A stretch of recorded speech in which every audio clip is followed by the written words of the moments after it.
സദൃശവാക്യങ്ങൾ 10-ാം അധ്യായം 3-ാം വാക്യം. യഹോവ നീതിമാനെ പട്ടിണി കിടത്തുകയില്ല.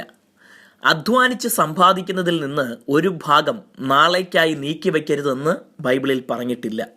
ഉറുമ്പ് വേനൽക്കാലത്ത് തീൻ ശേഖരിച്ചു വയ്ക്കുന്നതിനെ മാതൃകയാക്കാനാണ് ഉപദേശിച്ചിരിക്കുന്നത്. എന്നാൽ ഒരിക്കലും അനീതിയുടെ മാർഗത്തിൽ ഒന്നും നേടിയെടുക്കാൻ പോകരുതെന്ന് ശക്തമായി അത് നമ്മെ പഠിപ്പിക്കുന്നു. ധനവാനാകുവാനായി ദുഷ്ടമാർഗങ്ങൾ തെരഞ്ഞെടുക്കുന്നവർ ദൈവത്തോട് കണക്ക് ബോധിപ്പിക്കേണ്ടി വരും. നീതിമാനായ നാബോത്തിന്റെ മുന്തിരിത്തോട്ടം പിടിച്ചെടുക്കാൻ ചതിയാൽ തന്നെ കൊല ചെയ്ത ആഹാബ് രാജാവിനെ ദൈവം വെറുതെ വിട്ടില്ല. അനീതി നിറഞ്ഞ ലോകത്തിൽ പലപ്പോഴും നീതിമാനായി ദൈവത്തെ പ്രസാദിപ്പിച്ച് ജീവിക്കുന്നവർ ഒറ്റപ്പെടുന്നു. അവരുടെ അധ്വാനത്തിനനുസൃതമായ ഭൗതിക അഭിവൃദ്ധി കാണാൻ കഴിയാതിരിക്കുന്നു. എന്നിരുന്നാലും ദൈവിക പാതകളെ വിട്ട് മാറാത്തവർക്കായി ദൈവം തക്ക സമയത്ത് ആവശ്യമായത് നൽകുമെന്നതിന് സംശയം വേണ്ട. എത്ര അത്ഭുതകരമായിട്ടാണ് ക്ഷാമകാലത്ത് ദൈവം ഏലിയാവിന് ആഹാരമൊരുക്കിയത്.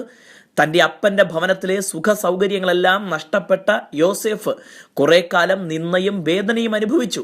എന്നാൽ തൻ്റെ ജീവിതത്തിൽ അപ്പൻ്റെ ഭൗതിക സ്വത്തുകളുടെ അവകാശങ്ങൾ ആയുഷ്കാലത്ത് ലഭിച്ചില്ലെങ്കിലും കുടുംബത്തിൽ മറ്റാർക്കുമുണ്ടാകാത്ത സ്ഥാനമാനങ്ങൾ പിന്നീട് തനിക്ക് കൈവന്നു. ക്ഷാമം നിമിത്തം ഉണ്ടായിരുന്നതെല്ലാം വിട്ട് മിസ്രയീമിൽ വന്ന തൻ്റെ സഹോദരന്മാർക്ക് വേണ്ടത് കൊടുക്കാൻ കൂടെ യോസേഫ് ധനികനായി തീർന്നു. നീതിമാന്മാർ ഞെരുക്കം അനുഭവിച്ചാലും അതിന് ഒരു നാൾ മാറ്റം വരും. God bless you.